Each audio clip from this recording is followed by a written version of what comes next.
So we're here today. So past couple weeks we've been working butterfly guard, passing it, spinning from it, spinning out of it, all the different ways we want to do that.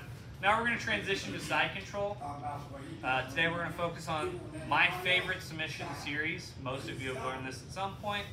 Refresh some details, add some new wrinkles to it I've been working on. But it's that Lake Kimura series that I hit from scissor side control. So a couple details on side control. There's a couple different types. One is traditional side. One knee next to his hip, one knee next to his head. I have this arm here, tucked in my hip. One head under the arm, underhook here, sitting into my hips. Good basic. This is traditional side. You'll hear it called 1,000 kilos, bunch of different stuff. Basically, if you're here, you're just trying to hold, maybe transition to max. This is called scissor side. And this is the side control I like to use if I'm going to be attacking from side control. Couple details with it. One, my knee is right at the top of his headline, here. And it's right close to his head. I'm not trying to knee him in the head when I get here, but, you know, trying to be friendly close to it. Big detail, I have to keep this underhook and I have to keep it tight. This arm, I'm trying to keep tucked into my hip here, and I'm not leaning back like this is the WWE, and I'm like playing to the crowd. I'm like, yeah, I got a pet. So I'm here, I'm keeping my chest low, and I'm keeping my back foot active. I'm actually floating my hip when I'm doing this, right? So that all my weight goes from relatively comfortable, right? A lot less comfortable, right? All my weight's now in his rib cage. A lot less fun for him to be existing at the moment. So when we're here, first thing we're going to do is I'm just going to go thumb into his collar here. Once we get that, I'm going to go hand down into a 4-finger grip. My goal is to have my thumb right at the top of, in kind of the back side of his shoulder here. So the second my hand comes down, all I'm going to do is lean over, drop my elbow down, and out. That, plus a combination of pulling everything in and bringing my weight over that wrist, is going to allow me to hit what's called a paper cutter choke. So I'm here, I grip, drop this elbow down here. A lot of discomfort, can finish from here. Not going to be the primary attack, but I do want you guys getting used to actually hitting this with a real threat. So I'm here, reaching in, grip, I'm dropping the elbow down. As I do that, I'm flaring my wrist up. That allows me to drive this out, work for the finish. Questions on this? If you think they're not defending it well, you might be able to finish it. Would it be better to kick your legs out to drive in better, or does it not matter as much? Bring your weight over it.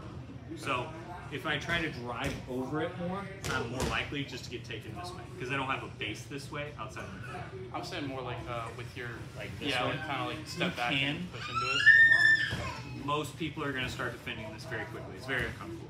Correct? Yeah. I'm crushing your throat. Yeah. So unless you just have JJ neck and the chokes don't work, you're going to have to start defending this very quickly, which is the whole setup of this series is. This sucks enough that you have to do something about it, and that's going to be where we start to attack this arm and then eventually this arm. Make sense? Other questions on this choke? We're going to hit this quickly and then roll to the next piece.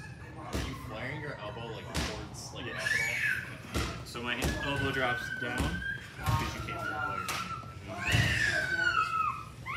There's two things that does for me.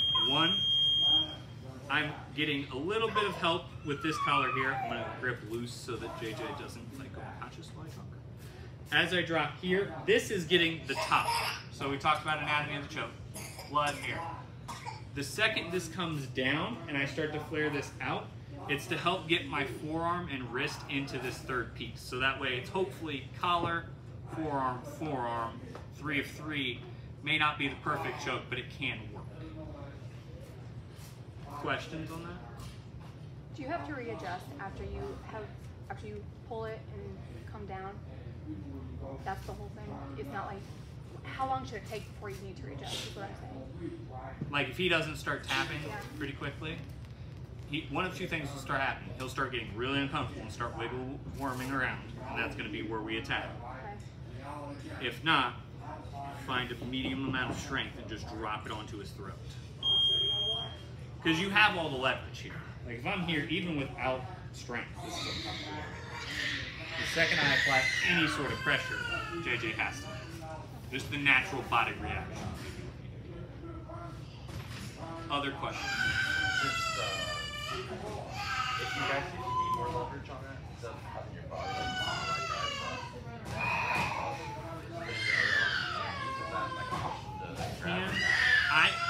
If I'm here, I'm more going to focus on bringing him up into it than I am anything else. Scooping this arm up to drop that one. If I need more leverage. Is there a way to do that? And tap with the shoulder. Same concept, you're just tapping the shoulder. Alright, 1, 2, 3. Alright, now I'm here with JJ, good things are happening. I get side control, right? I reach in, I start to try to choke him, but fortunately he doesn't suck at jiu-jitsu, right? So he's gonna start to push on my elbow and try to defend this choke, which I appreciate. Because anyone who tries to defend this choke sets up my favorite series. Like, why is this your favorite series? I won my first tournament for this entire series. I hit 3 of these in a row. So all I'm going to do is I'm going to start to drop this pressure. He's going to defend that elbow. Great. All I'm going to do, reach back and go wrist to wrist with him here. As I do, I'm going to kick this leg out. As soon as this leg comes out, I'm going to force my chest down. And I'm trying to put his wrist right into the pit of my knee. Here. As soon as it hits the pit of that knee, I'm going to collapse that. I'm going to bring my foot back, trapping his wrist right here. As soon as that comes back, I'm going to drive my thigh underneath his elbow and cross my feet here. Now, once we're here, depending on how much you like the person, you slowly pull this knee back and roll and come forward here. Hitting it like one. That's why I love this move. So I'm here, I'm choking him. Oh man, he's defending, right? It naturally sets this up if he's trying to defend this, because he's going to be pushing and all that. Wrist to wrist, kick the leg out. As soon as that happens, you push this down as hard as you can, and sometimes you'll have to bring your foot up to grab that wrist. One of the big details that a lot of people miss is they try to figure 4 their legs here. I'm trying to get my thigh right behind his elbow and just cross my ankles here. Once I'm here, I lean forward a little bit. That allows me to drag this bottom knee back slowly. Now, I want everyone to do this. Everyone do this? Ready? See how we can all do that right now? If you do this too quickly and your friend can't do that after you're done, you have to wipe their butt for them. Okay? Move slowly on this. This is not one you can jerk and move. This will blow your shoulder very quickly because of the power in your hips. Does that make sense? If you lock this in correctly, this goes quickly. If it's not going quickly, slow it down, get the technique right, then go back to doing it slowly. Make sense? Pulling harder is not how you fix this one. Make sense? Questions on it? One more time outside of that. Alright, so we're here. I hit the choke. It's not working. Oh, he defends. Man, that's really inconvenient of you to defend like that. Be really not great if I were to be able to hit this. Once I'm here, hinge the knees.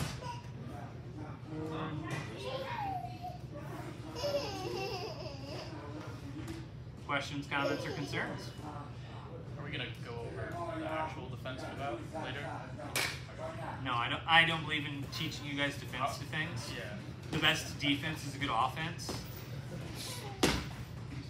Just be more offensive. They can't attack you if you're attacking them, obviously. I wasn't sure if it was one of those things where like that is the actual defense. It is the actual defense for the most part.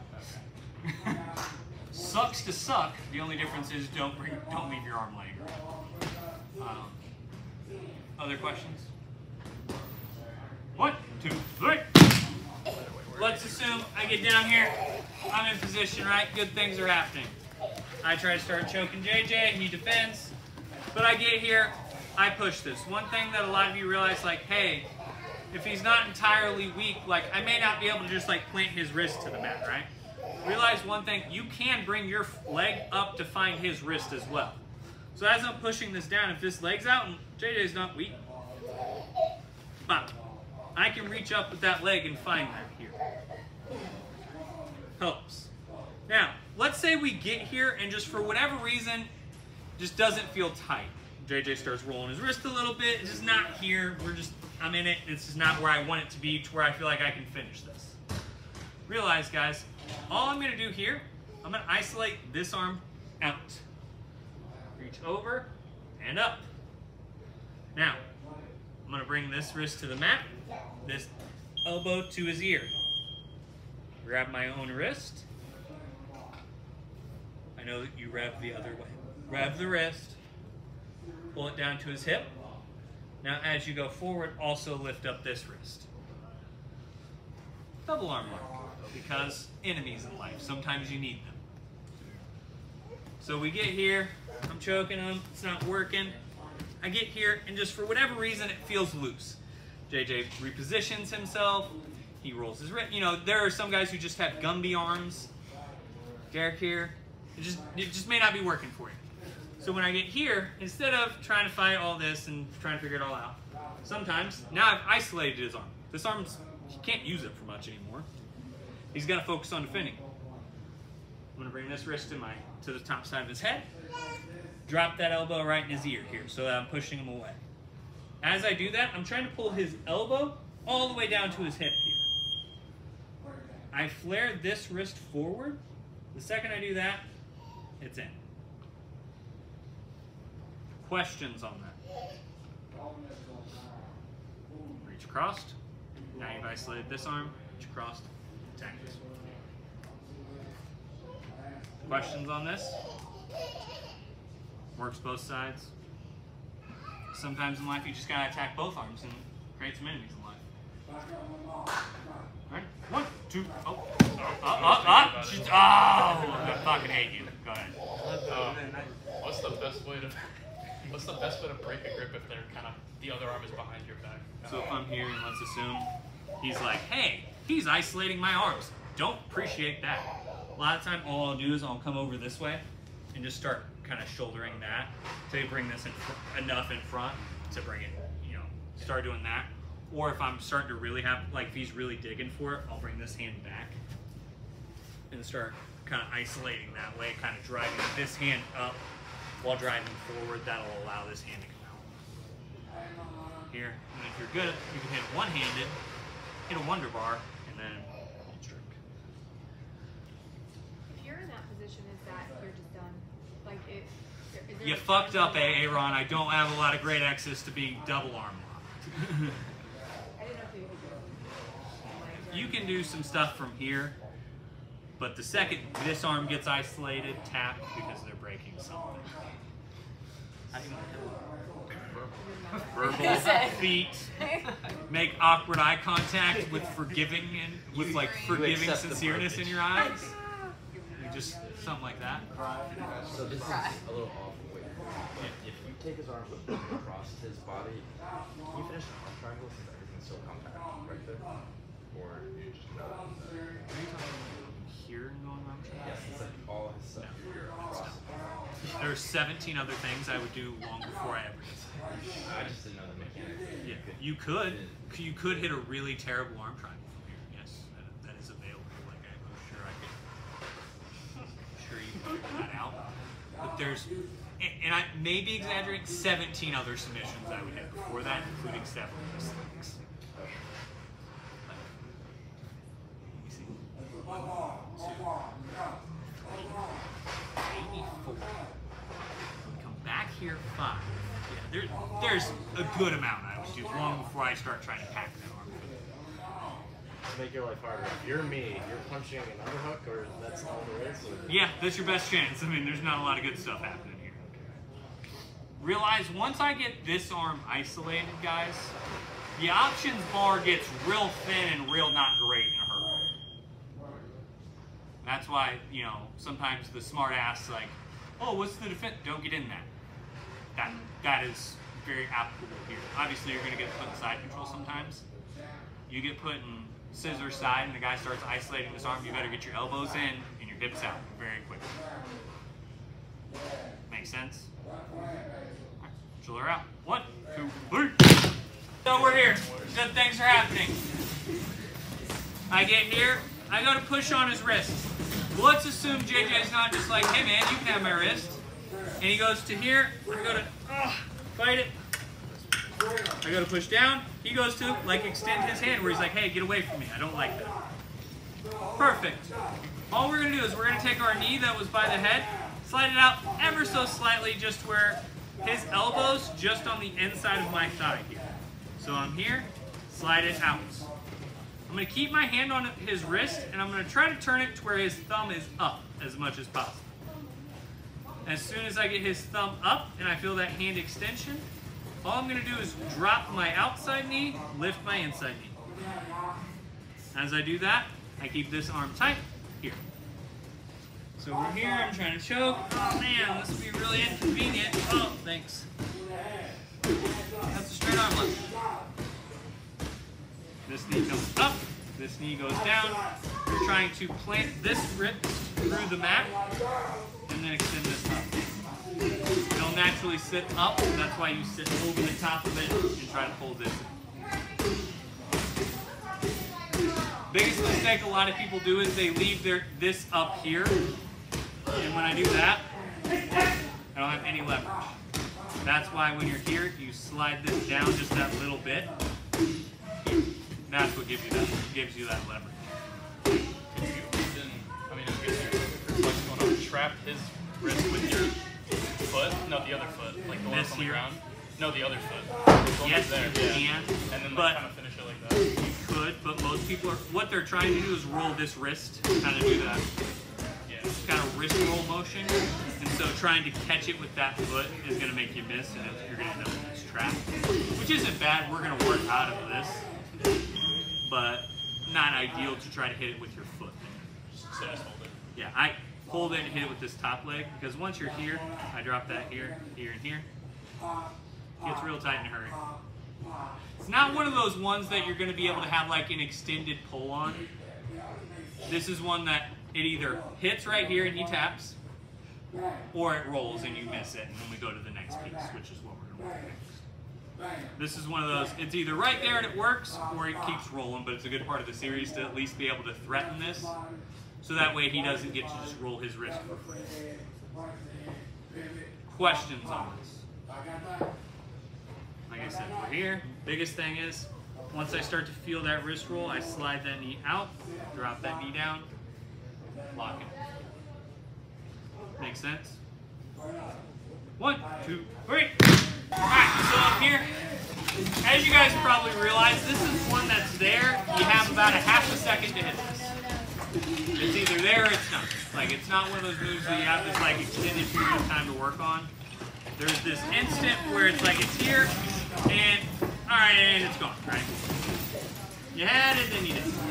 Because most people are trying to do is just hide this arm. They're going to come in here, they're going to start grabbing for your belt, grabbing the hip, whatever they can do to stop you from isolating this arm and attacking it, which is great. I appreciate that. All I'm going to do is pinch my knees here, cross my ankles, and keep this arm trapped. Because I really appreciate JJ doing this. Because guess what? I'm going to go right back to trying to choke him for us. Because guess what that's going to force him to do? Bring this hand to the front. The second he does that, I start attacking this arm again. So let's assume that we tried to hit this, he realizes it, starts to extend this hand. Guess what? We can hit the same straight arm lock with our hands this time. All we're going to do, our wrist comes from right to the shoulder, oddly enough to right below the elbow. Who'd have thought? I'm going to follow that wrist, keep it straight here, lift this wrist up, force this wrist to the mat, get the tap here. It's almost like this is a mirrored position. You can do everything with your hands and your arms. Isn't that strange? It's pretty crazy, right? Jiu-jitsu's crazy like that, guys. So I'm here, boom, I try to attract the straight arm lock on this side. Doesn't work. Oh no. He's isolated his arm for me. What a terrible day.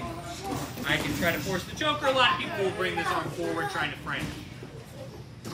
I force it to the mat. I can try to hit the Kimura from here. He extends. Boom. I go straight from the straight arm lock. One of those two will be there. Finish at your own discretion. Same details work. He wants the thumb pointed up, hand to the mat, whatever's under the elbow popping up. Attacking both sides. I feel like I know the answer to this, but what's the best way to kind of keep them flattened out more? Because I noticed whenever I try to go for that arm or they get it under and like that, they strip kind of to the side and connect. That's great. Like JJ's here. JJ doesn't suck at jiu-jitsu, so he's gonna start trying to shrimp into me and do all this. If I'm here, I'm gonna, as soon as this isolates, doesn't matter how much he tries to stay flat. So you're going to your knee then? Yeah, I can come to my knee here if I need to. Because here's the thing. Once this is isolated, he can start turning into me all he wants. I'm gonna rip his arm off. Yeah. Like, I'm still in side control. I still have this arm isolated. So you just stop caring about it. Yeah, once this is trapped, it's out of my way for the moment. So as long as I don't let it go completely to where it can get back in my way, it's great. I don't have to worry about keeping it in an exact position. In between my legs, mostly, not over here. Make sense? Other questions on this? I have a question. When you have the first arm trap, is there a way for you to sit up while it's trapped? If you suck at jiu-jitsu, and someone can just sit, like, high kick them. If you don't have the underhook. If you don't have the underhook, yeah, they're taking your back. JJ doesn't suck. What all he's going to do is start walking his feet towards my hips and start taking my back. That's why this underhook is the key. This stops him from giving up the back. Very few of you are good enough at this headlock position to hold it and keep someone from taking your back. And by very few of you, I mean maybe one of you is good enough to do it to people who suck.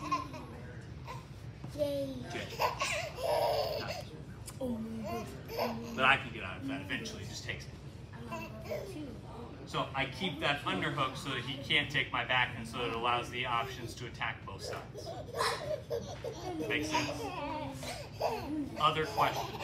If I get my arm to the point where you would have to go Americana on my isolation, are you going to have to move your hips and get out of all that in order to do it? Yes and no, because here's the nice part. So what he's asking is if I get here and he gets, I start attacking here, you bring the wrist up, I get here, you start coming here. I'm already coming this way anyway. So, yes, I'm coming out of the pure isolation there, but it's to isolate your head and neck with it. So that's going to be the other set of series we go into, starting with Thursday as high stepping into triangles and others. So, this series goes for a minute. Because, like in all things, jiu-jitsu's counter to the counter, so someone dies. There's always something else someone can do. This series I like quite a bit, because if you can get to side control and get good at this series, the chain's very long, and it's very easy to transition from one back to the next, which is why I've used this. Literally, I won my first white belt tournament, the Hoosier Open, in 2010, with this, so 12 years ago, something like that. And then I won my first tournament in 2010-ish with this 12 years ago, and I've used it as recently as one of the last absolute divisions I did. You can use it top to bottom in this effective series. Fill her out. 1, 2, 3.